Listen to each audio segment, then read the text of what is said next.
Welcome to Rocksteady Studios and episode 3 of Arkham Insider. Today we're going to be getting intimate with 3 key characters from Batman Arkham Knight, and as always we're going to be feeling the heat, taking questions from the community.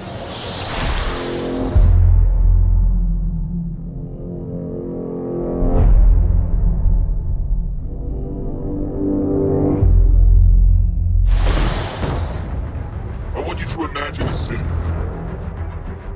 A city broken and crushed under our feet. Take that picture. Hold on to it. Go make it happen.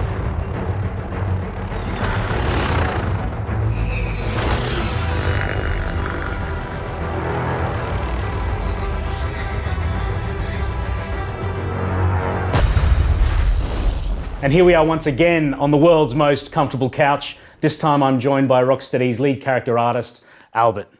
Big Albert, how you doing? I'm very good, thank you very much. We're coming to the end of the production of the game. Yeah.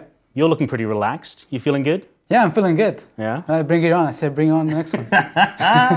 Right on. Now, as lead character artist, you have got an immense responsibility for the design of characters within the Arkhamverse. We're going to look at a few right here. The first one being the Arkham Knight, and what we know about him is he's the commander of this immense military force that has invaded Gotham City. So talk us through how the reality of his role in the game has influenced the design of him as a character. So his role in the game, like, ultimately, he works with Scarecrow to take down the Bat. Yeah. So his design was ultimately made just for that role. Yeah.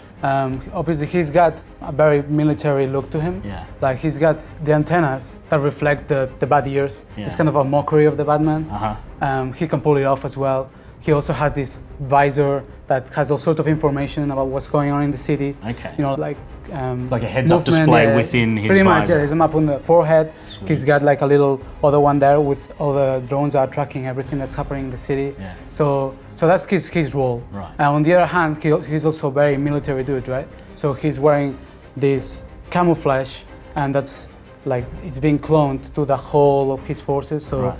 the militia forces, the soldiers have it, the tanks have it, the drones have it. Yeah. You can really tell that these guys are the Arkham Knight forces. Yeah. And that's the main trait to distinguish them. Now let's have a look at the big bad, Scarecrow. So clearly Scarecrow is the mastermind, the puppet master, Yes. the guy who's coordinating the forces of the Rogues Gallery to take down Batman as a collective force of evil. We haven't seen him since Arkham Asylum, and he didn't appear at all in Batman Arkham City. He's back in Batman Arkham Knight. How has that journey affected and influenced the character design of Scarecrow this time around? Well, Scarecrow, the message we're trying to send with this design is he's come back stronger than ever, meaner than ever. Yeah. It took ages to develop his face and the hood and the way everything works together. Like the skin is kind of melted with the rugged sackcloth, you know, Yeah. like he's got, and it's falling off with like, strings, and he's got this evil look, like almost like you cannot have a real connection with his eyes. Right. He's always keeping himself inside. Yeah. You can see he wears all the fear toxin all around him. It's like that's his armor, that's also his weapon. He kind of wraps himself in fear toxin. Yeah, and that causes so much threat, right? Yeah. Like if you take me out, well, something bad's gonna happen. Yeah. So it is very, that's pretty much it. Sweet, now let's have a look at the big man himself. Batman in Batman Arkham Knight looks like he's ready for war. Talk us through the design of the new Batsuit. Well, in a nutshell, he's ready to take out the Arkham Knight forces. Yeah. He's ready to take out the Scarecrow. And yeah, the Batsuit needs to reflect that. It needs to reflect he's more flexible, he's stronger, he can move faster, he can take all the force that it takes to glide around the city at incredible heights. So the cape has been implemented not around the rim of the cowl, but underneath the armor padding. And as you can see, the chest armor is flexible, it separates. The bat sign is still his strongest bit, as is traditional in Batman, in the Batman universe, in the Arkham games. Shoulder pads, boots, gauntlets, that's like traditional Batman. So those to the classic next level. features, but to this kind of heavily militarized level. Yeah, he needs to be heavily militarized. His design is to reflect that of the Batmobile. Yeah, because I think there's a real kind of connection and crossover between the design of the Yeah. Batmobile and the design of this Batsuit that I just think marries perfectly. Yes, when we got the design from the Batmobile, Yeah. we were like, we're gonna do a Batman that fits the Batmobile. We kind of took all the shapes, took all the colors, the materials, and tried to make them, to make a connection between the two. Yeah. So human and machine. Man and machine together, Yeah, that's it. facing down the forces That's of it. the Arkham Knight and Scarecrow. You said it, man. Boom. All right, Albert, it's clear that more than just a little bit of love has gone into the creation of these characters over the last 4 years. How do you think Batman fans are going to react when they play Batman Arkham Knight? Well, we hope that they're gonna love the designs.